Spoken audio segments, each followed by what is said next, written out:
اسم الأمم المتحدة بقى منتشر جدا في الشارع المصري في الفترة الحالية ديت بسبب طبعا الأحداث الكتيرة الشائعة والمختلفة والمتنوعة. ومن هنا قررنا إن احنا نعمل بودكاست خاص بالأمم المتحدة بيناقش كل المواضيع التي تهم الشارع المصري، وبرضه بيناقش النشاطات المختلفة للأمم المتحدة. هيكون معنا ضيوف مختلفين من الأمم المتحدة وضيوف خارج الأمم المتحدة، هنناقش فيها مواضيع كتيرة تهم الشارع المصري. ضيفتنا النهاردة المنسقة المقيمة للأمم المتحدة في مصر، السيدة إلينا بانوفا.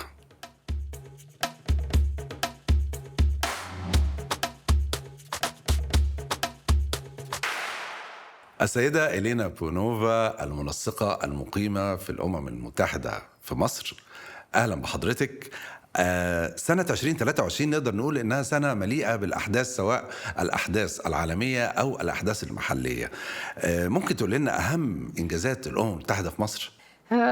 For the United Nations in Egypt, there was one specific milestone that we were very happy that we managed to deliver together with the government, and that's the signature of our cooperation framework, which is a 5-year program, a framework under which all the 28 agencies operating in Egypt do their programs, their policy support, their technical support, and they deliver the Sustainable Development Goals for the people in Egypt and serve the people in Egypt. هتبتدي من سنة كام لسنة كام؟ From 2023 until 2027.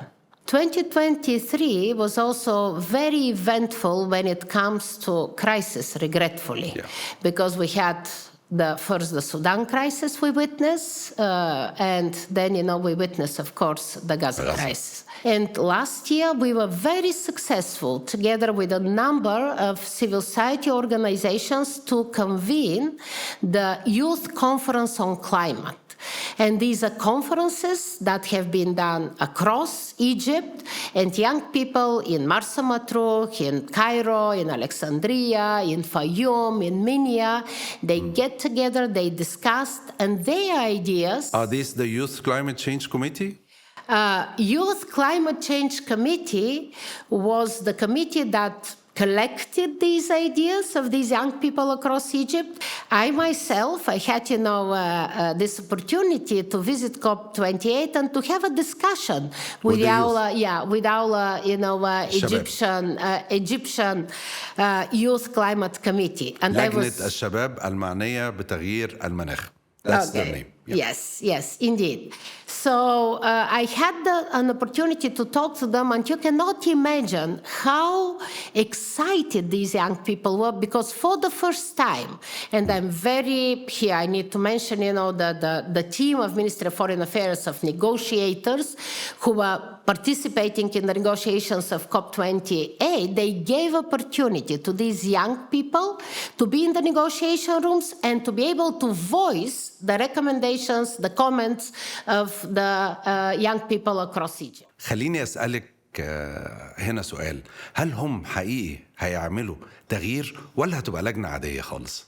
The fact that they're already at the table, absolutely means that, the change is happening, because these young people have specific ideas, and they're given the space to voice these ideas and recommendations, and some of these ideas for sure will make it in the climate change policy, globally, regionally, and also in Egypt. هل تعتقدي ان احنا بهذا الاكسرسايز ان احنا هنخليهم قادة للعالم او هيقدروا يغيروا الرأي؟ Of course. It's all about the future generations, and you need to invest, you need to empower them, you need to give them the space, because they're the future leaders, like it or not. So, it's good that we worked very closely, Ministry of Youth and Sports, to make sure that Egypt has its cohort of young people at the highest level of the negotiations. على كده دمج الشباب ده جزء من الأهداف الموجودة للأمم المتحدة في مصر؟ Of course, and not only in Egypt. If we start globally, there is a global strategy of the Secretary General of the UN that is focused on youth. So here, of course, we put a lot of focus on working with young people.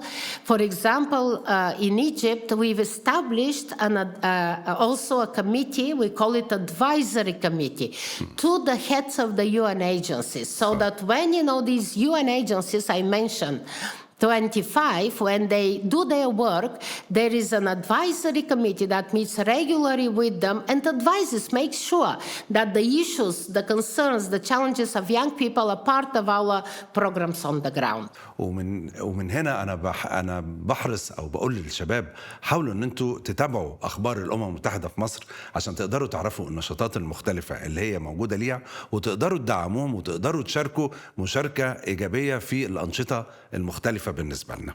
Maybe one more thing on youth, because I think that's worth mentioning.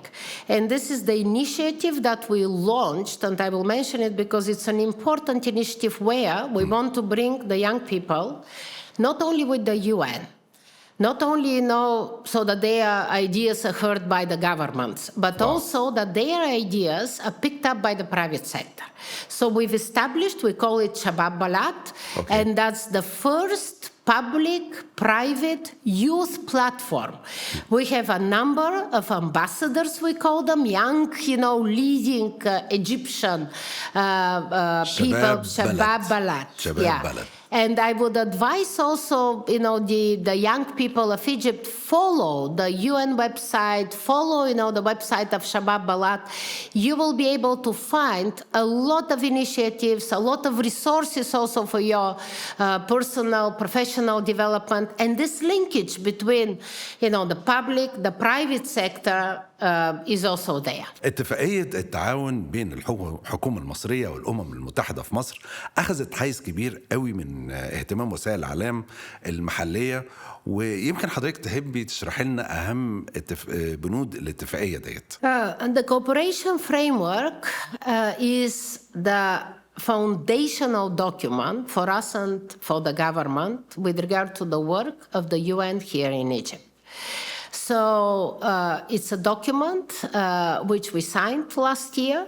It's a document that is currently being submitted for ratification of the Egyptian parliament. So that gives you also, the importance of the document. Yes. Why is it important? Because it's a document that guides the United Nations in the delivery of the Sustainable Development Goals here in Egypt. Okay. It also is aligned to the national priorities because we are here, as I mentioned, to serve the people of Egypt.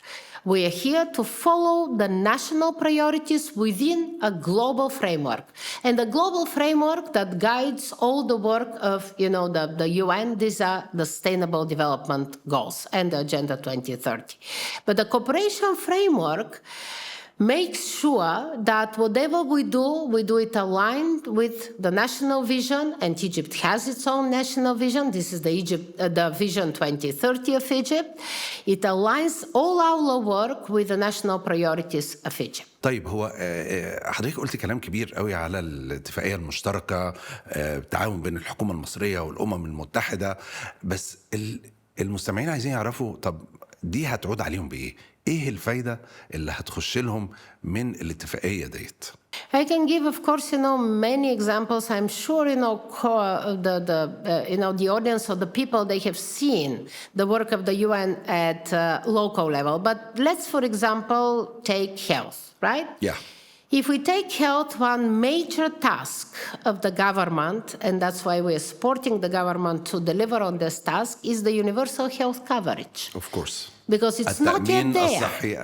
التأمين الصحي الشامل. Yeah, it has been piloted in a few governorates, but it needs to be scaled out. And WHO, together with other UN agencies like UNICEF, and rest, they're working with the Ministry of Health to develop this universal, to pilot, to test, to implement the universal health coverage, which of course then will bring difference to, the lives of the على people. حياة المواطنين. Yeah. If you take education, for example, education, we know that there is a need for higher quality education, there is a need for better curriculum, there is a need for less packed classes. So these are areas where UN works with the Ministry of Health to ensure all these aims are achieved. Look at the community schools. They play a role. In many cases, these community schools... للمهاجرين, for the migrants. Yeah. The migrants and, also, some people that dropped off the regular system. المتسربين من التعليم. Yeah. These, for example, community schools, they have been provided with technical equipment, with, up-to-date, equipment. And so we that help in all of that. Yes. الأمم المتحدة بتساعد في هذا. Yes, through the programs, projects that we do on the ground. هو طبعا حضرتك لمستي وتر حساس اللي هو التعليم والصحة, ودي حاجة مهمة قوي. Indeed. Okay. So that's the first pillar. Second pillar, as I said, second dimension of sustainable development, which is economic. So on the economic dimension, we are working, and we've been working for years on integrating the informal economy and also supporting the micro and small enterprises. There are many programs implemented by, many agencies, for example, UNDP, United Nations Development Program, if you take UNIDO, if you take, for example, ILO, the International Labor Organization. يعني بنقدم الدعم المادي. Yes, to a great extent. Okay. There is a microfinance schemes that we are operating together under the leadership of MESMEDA. There are microfinancing schemes for women that want, to start their own business. So we do also capacity building. We try to support the micro and small enterprises so that they can access markets. So, establishing systems within the micro and small enterprises. وده طبعا بيدعم الاقتصاد. This is a huge support to the economy. To Yes, the Egyptian of course, economy, because we know that a big percentage of the economy actually are micro and small enterprises, not just in Egypt, but in Egypt as well. Yeah. And if I may, I want to continue with the cooperation framework so that we close, and people understand. So the third dimension is environmental. And on the environmental front, of course, we work, as I mentioned already, within the climate change strategy. We work with the Ministry of Environment. We make sure that we have resilient communities to the impact of the climate change. We have huge projects that are focused, on, for example, the rise of the sea level, using natural practice in the Delta area. Yes, exactly. Engaging the communities, coming up with approaches so that we can prevent the communities from the rising of the sea level. And that's a phenomena which regretfully is happening in Egypt as a result of the climate change. ما مدى النجاح في هذا الإطار؟ I think, specifically on this, it's one of the flagship projects, and now the government is going to scale it up, and it relies on the knowledge of the local communities using, for example, the dunes. Fourth pillar of our cooperation framework, it's focused on rule of law, transparency, and governance. That's a new pillar. It will help us to expand our cooperation and work on the governance and sustainability of the various institutions. The work of UNODC is here, for example. They work, with law enforcement, building their capacity. And the last but not least pillar, of course, we are very proud that our our cooperation framework is one of the few globally that has a standalone pillar on empowerment of women and girls. وده حاجة جديدة في الاتفاقية. No, it has always, for a number of years. The new addition is the pillar on good governance, transparency, and rule of law. That's a new pillar we're very proud of, and that will help us, to expand our engagement. But women's empowerment, girls' empowerment has been there. That's why I say we're very proud. And there to be, one of the few. One of the few. Because currently everybody calls for let's mainstream the empowerment of men, of women. Here we have a standalone pillar. It's about empowerment of, economic empowerment of women so that they can start up their own business, they can find employment, building their skills. It's about their civic engagement and leadership skills that we work with them together with National Council of Women. And the last but not least, countering the violence against women and girls. That's a huge issue where we are collectively with, partners tackling. من المعروف أن حضرتك من أكبر داعمي الشباب ودوما حريصة على دمجهم في أنشطة الأمم المتحدة. عندنا مجموعة من الأسئلة موجهة ليكي منهم ونحب نسمع رأيك عليها. Sure, with pleasure. Let's see them. Okay. Hi, my name is Ahmed Hani. I am from MSA University. I have been in MSA MUN for the past 3 years. I've been a secretariat for the past year in the International Atomic Energy Agency. I have 2 main questions that I've been really interested to know the answer to. So my first question is, knowing that there is almost 195 member states in the United Nations, how does the United Nations manage to prioritize its problems? There is 195 member states, there are many problems going on worldwide. How does it manage to prioritize their problems, and which one do they solve? The second question is, the United Nations was created after World War II. What was the biggest challenge that the United Nations has faced, and how did the United Nations manage to overcome this challenge? That's it. Those are my 2 questions. Okay. Both, questions are excellent questions, actually. So I will start with the first one. Indeed, with 193 member states, not easy to prioritize, especially because when we talk about priorities, we need to look into the collective priorities, which means that all these member states need to agree around these priorities. So to start with, and I want to remind us that the foundational expression of these common priorities, this is the UN Charter. So you go there, and that's the founding document of the UN. And in there, you will see, why UN was established and what are the main priorities. So that's the foundational expression of common priorities. Up to today is valid. If you go further, recent years, I'm not going, to go back to the founding of the UN. But Egypt was one of the founding countries. Absolutely. مصر من الدول المؤسسة للأمم المتحدة 1945. Yes, Egypt signed the UN Charter. Egypt was one of we are very proud of this and very active when the UN Charter was developed. So if we look into the last years, there are 3 major documents that have been collectively, extensively negotiated by all the member states of the UN and also agreed. And these 3 documents basically set the main priorities of our time. First one, this is Agenda 2030.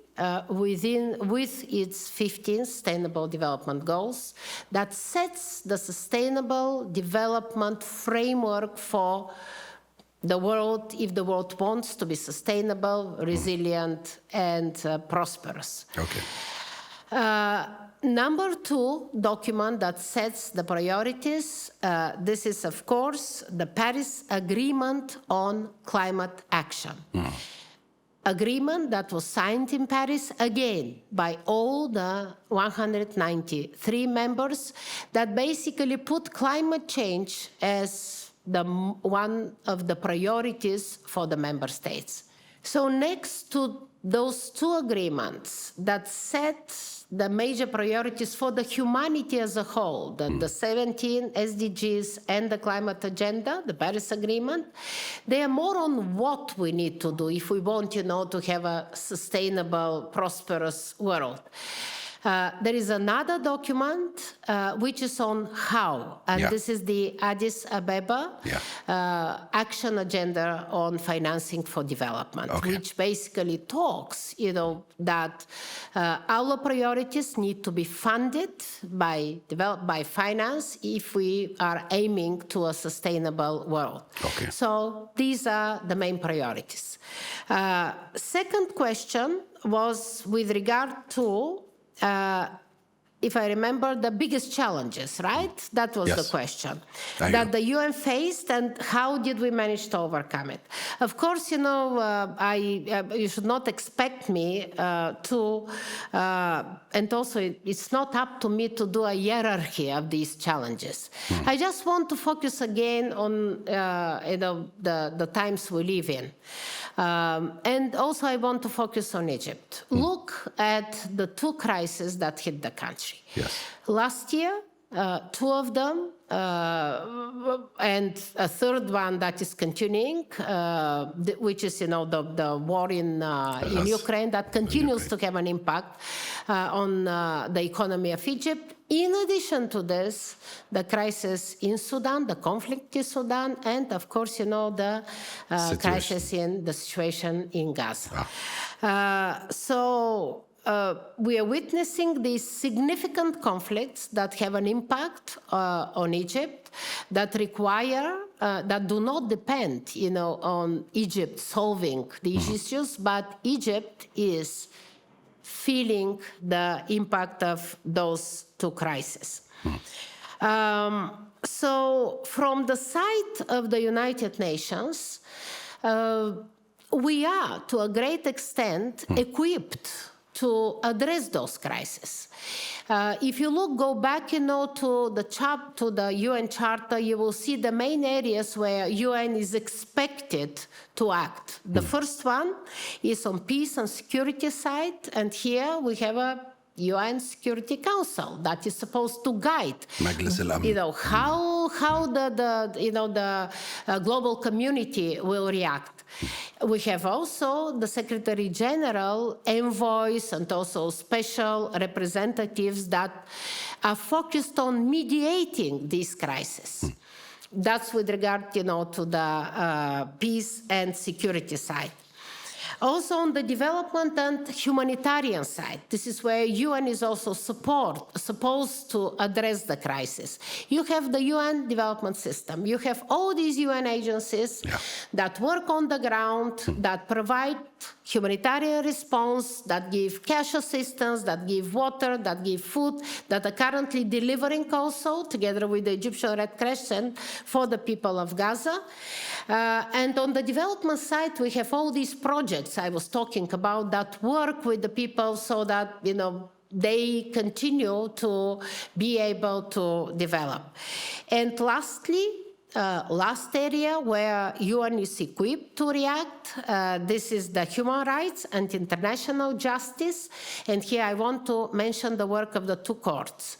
Very important. The first one is the International Court on Justice, and you all know that currently they're dealing with the case of Gaza and the potential of, a potential I'm mentioning of genocide case. And we have also the International Criminal Court. Those two courts are the global courts that look into crises that have a global magnitude, like the Sudan and Gaza. And let me mention here one thing, that we are all now focused on Gaza, but we should not forget Sudan. we should not forget Sudan because the conflict there is escalating and the neighboring countries, including Egypt, are experiencing the impact and the influx of refugees that are crossing the borders seeking, fleeing from the conflict in Sudan. Thank you so much. شكرا. نروح السؤال الثاني. صباح أو مساء الخير. أنا اسمي عمرو حمادة. I'm a student in MSc University in my last semester. My question is, there are many students like me, thousands of students like me, who have been doing MUN, Model United Nations, I've personally been doing it for more than 6 years now. And throughout all the experiences that we have, we're very interested in the United Nations and we learn a lot about the United Nations. So what are some steps that we can take as students or as fresh graduates that can help us, let's say, work with the United Nations directly or contribute to the United Nations in a direct way? Thank you. Amar, thank you very much for your question. There are many ways for the young people to join UN and also, to contribute to the work of the UN. And before I go into some specific advices, let me also share, I think, it's relevant in this case, my own experience, because I joined UN in 1999. Wow. And I'm Bulgarian, I come from Bulgaria. So these were years when the Soviet Union collapsed and we were part of the bloc, although not part of the Soviet Union. And these were years where entrepreneurship was absolutely not developed in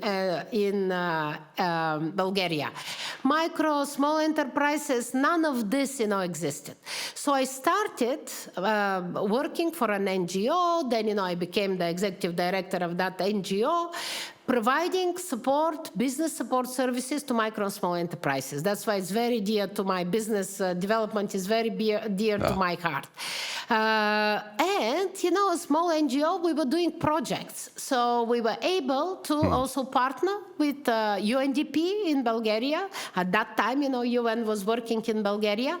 And this is how I got very excited about this possibility to support, in this case, the micro and small enterprises, but to support the development of the country. So I applied, I got a job, and this is how my career in the UN started. UNDP. In UNDP, yeah. حضرتك ابتديتي بالUNDP. Yes. You started with the UNDP. Yes, I started with UNDP. I started in this area, more, substantively, providing support to a bigger projects covering Bulgaria for micro small enterprises. And then I embarked on the path of management within the UN.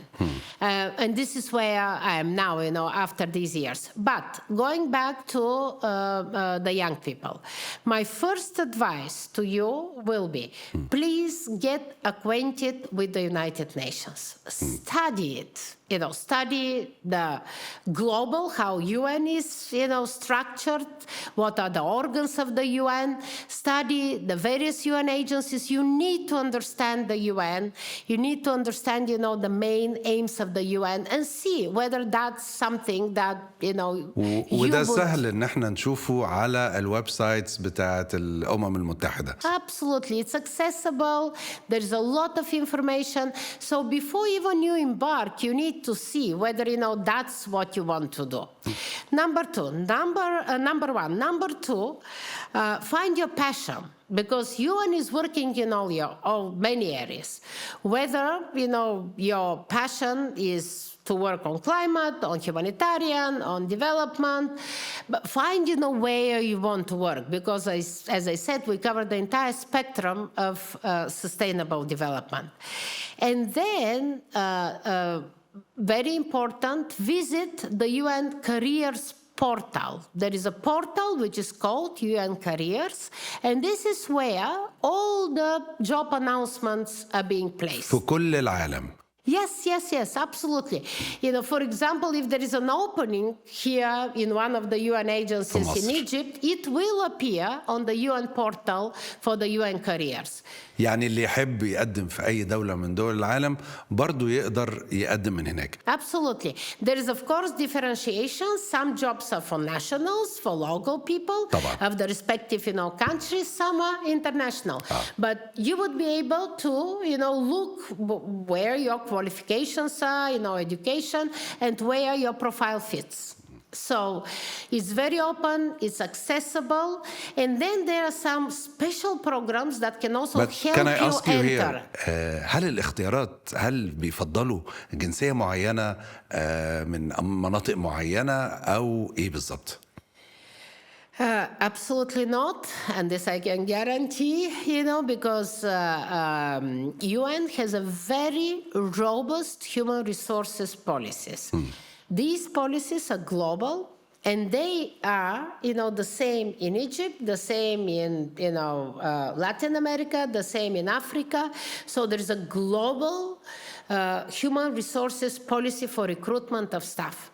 So you cannot play with it. There are certain rules and procedures. That's why very transparent. And if you apply, you will be aware what are the steps of your recruitment.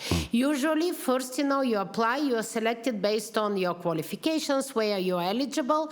Then most probably you will be asked to do a test in the respective area. Then you do, an interview. So usually these are the 3 steps, but I wanted that's, that's if you want to have a post in the UN. But there are also other programs which UN had put forward, which allows also to enter UN as a young professional. There is this JPO, which stands for Junior Professional Officers Program, which is usually funded by donor countries. So for 3 years, you have a possibility to work on a professional job in the UN. For a certain age group?